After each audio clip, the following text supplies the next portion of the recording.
take a report mishalat no ke queen wari one wari kajan this time wa kan shin wani ne itimo te da karodian tichi chung kel ke nwariken te sha menu bikan wari tin continue dawin bikan ga daki bikan kana kamadian karodian kel ke kuma self ke mayadit bana reason mo men chala ni no bana je jika je report me ko content kon lat kun bana kul ngaje no ke lenguni ke ngum lat ke wuri shal ke mesel ke me yadit ke gen this time mi tenare shu jamere wi ke South Sudan ke mete lar ko mo sel ke me yadit ko be South Sudan is be get destroyed she be destroyed ni recording ko mi rami jana ku destroy ni dorkel by the way ku destroy ni rode no de jangu jino dong no re kwa destroy ni ka but what about the threaten dan be kule la re nuore ba report me bana je linkel anda mandu ni shan ko nyamla no right ni gwasa man wala shan dang ro baro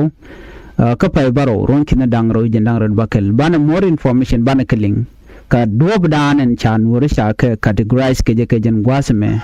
gwada tinare koreni no report me men cha kwing ping ka cha gor jen cha jan lai se gwalong cha kwing ping gwa chala de no dumutel ni nuori no ka rai dan chala dumutel ni nuori waso Sudan dere jia kalong cha analyze no netin kontin dier ke tig ne diare wika so Sudan neti kontin dier ke tig jani neti kontin dier ke tig Equatoria neti kontin dier ke tig tet neti kontin dier ke tig nere shal ke ti murele nere kontin dier ke tig bar kien ramumo ken 64 tribe re wika South Sudan waduren tagwit kachidi dial che goro bagar ya leka ka duwa gwa ka koy luach etel late etel dar awakan wari wadu minutel nan wari dumutel ka wari wa South Sudan mo chaje de jek ka South Sudan mo ba der nan woran tama ping jalap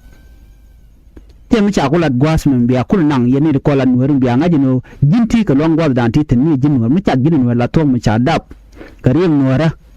wajin tika power mi ko da kamniji meder ne ko kende ka liberate kende ka jakalor cha jugo no ne win non dien wan wer kan tiken kan wanki tiken ka power wa power in jene power in a kwai luwa da tika ka te mi cha par kan long wer man yam wan wer kan la nyur kan jal a chan jal ku kan la nyur kan moy kan putu to ma the putu go moy kana kon me chom ni jen ka kon dial moy kana ke kol mu gwam ba toy tin jalmo ko no je jago no jen ba jo ke ge je gwa da ni chira mo che jien wa nuori no kane dial tin kon ti la jite ka dien no ken ke gendur dial mi se nu gen nuor e che ta jormi ti ben ka wa la yet kan mal ken pin ka ja bi kana liak bi kana kamnyal bikana miyat wachang dor muti kana kaja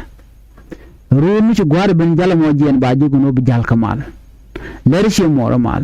ler gat kamal ler ji cindun mal ler we dun ke le mal nuari wa kane ti go ke jen category nan chagalata kina kula gat ko nena min nuar mi chogo jojo nu ramon non ne diare wini diala kontek tenen jore ci benon wa mi ci nuar karwade ci oda mado karwada ko biken mijek mibe kake minake biken tackle kel ke biken joy kel wa le muna mo ta mu gwa cha nyot gwa semeni ta usen peke ma yadit ka gwade da na cha jogo no ne biso Sudan bala win mitakallo arkane dial aba ko in kware bajalat awara men ya me la rono ramenya melaro de na te kamal ramenya melaro de kwar de ko de kwai nije ramenya melaro ne diala ka park re wike South Sudan e Dr. Riek Machar mi mo win wara ka jan gore change gore reform gore jene diara wike South Sudan de ka del par a jinna Dr. Machar chikalwang misaje guje cha compare ke culture dan te kanuri ta dan shin nuwar ni rodin ke je wan nuwar ka ne te go to guru ne ideal de ka par ne ideal de ka the same benefit min gorke an ideal de jek ni ne ideal de kan jek gwada dan ticket ajena dan chalatan dunu ne me awalu ka je lunga ne tin kontin guje no kan mu wa ne ideal wa ka par akene bi resource ni bika kwa chane dial chaka bulwa so kuje mo bika tana bikan ka palre mot ne cha goro bichu gwada dan de ngwan de ka jiktan ajen ruwa dan latka wa ko resource ni kuike wa cha goro beterara de mu bi interfere rai kuma kam laro te ku kwar mu de kwan ke te ga ne de mu de kwan abika kwan maglo de ne no ade kana lele ade kana kwan lenga na mane cha dakran ma cha jigno jena number 1 kenetin kon ngurgi jeno de na taka lwara cha dakran ma cha jigno jena number 1 ramadan no go de ne dia de kan kwel no lo de ne de kana kwan a shiwo ba kwan ni je do no de South Sudanese in general de ga kwel no kana nan bi development bi no bi chare bi kalat bi dul wal bi kalat bi dul gore bi jalat ben infrastructure bi kalat la teach ke building ni bakalat awa Dr. Machar take gen vision amon karwada tiken ideal awa Dr. Machar will sacrifice ko so Sudan bela free you know balluko je mishada man idea mishada mo nyerka gonda jele yana lingino de there are people with ideas to nyerka ke people with no idea to wajala kwar why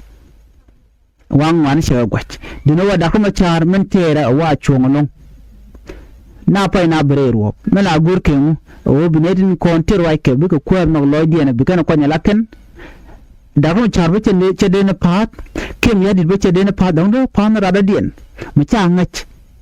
akene diala ton gen kwala rode neitin gurke jelu nde Sudan da te kalwar kanware ka kwanware badawati ka kwanware cha influence akir mayadit ko chicken goro de kan le gorno de ne dial continue wike Sudan de ko mjidi de kan kwanki ko lo ajen gor kan biga jalga jen the same mindset etinare ro kuje gwabe nyir na rodien chawo no mo chi jen rob dan de we der wen yam kuje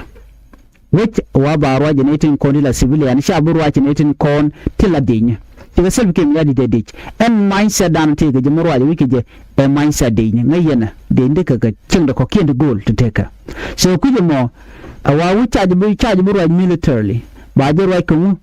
ba je ro bang and it la normal people de ni la dien wo ken mite ko mi chodo lat ka border shi mite border Uganda mo chida mite border Sudan na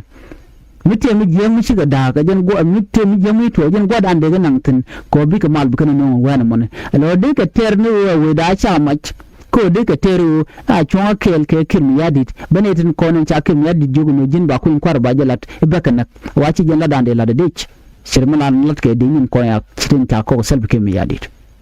but remember this Dr. Machar jen the right person member malbinum member Sudan bi jaga jagwa member corruption bi woch member nepotism bi woch Dr. Machar take dich but de shelel ko take kum de lat de shelel ko de selbi kim yadi de je ka bom jem nen yala mala ya tanke 2015 chwa daga 2016 chwa 2018 right now chanyo mu daga je 2025 mutu continent ma en 2026 ma mutu continent ma je selbi kim yadi je guje no bum wona jala kwar ko che da ma chala re ti gen kalo kare ma char che guje no re ma char che berar but wrong me da ma char cha yena ko South Africa ke 2 years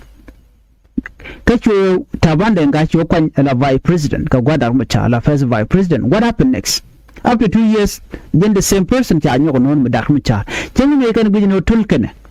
what should da ma char le berar the same process today lat ke je nyo self ke mi yadi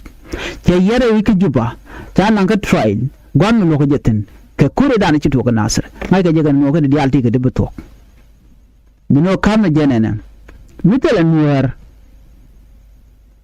mela do banago de na jeng ideal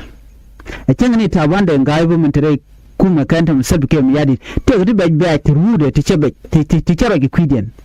je shali ngono self kem yadit ja kwani roda ko jen jaram dan ba kwani temala ko what about others still to talk an kana kamnial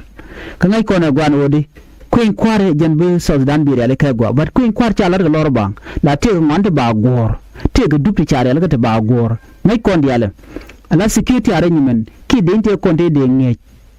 ala unified force ci self kem yadi jaga dagdor antema ka cantonment sa ni ken kede ni ken bina buka gang akel population census no ba pena ba de konti self kem yadi chelok how diodian shape constitution labo ngon dini jen selu gono lat ke jeti diali ba ko lat after election akam in tel michit kanamo kana malat titi la ko na tu kan diani atu kan diali go dun na ko ko inquire but self kem yadi robe ko jenede jenni nure ma charwe te ka jen election man chelu pat so kujamo what am I going to do bet the albaka pack bet the albaka realika go path and that is what Salva Kiir is doing right now so na me dala jin information an gorde nyoy kel kur jaten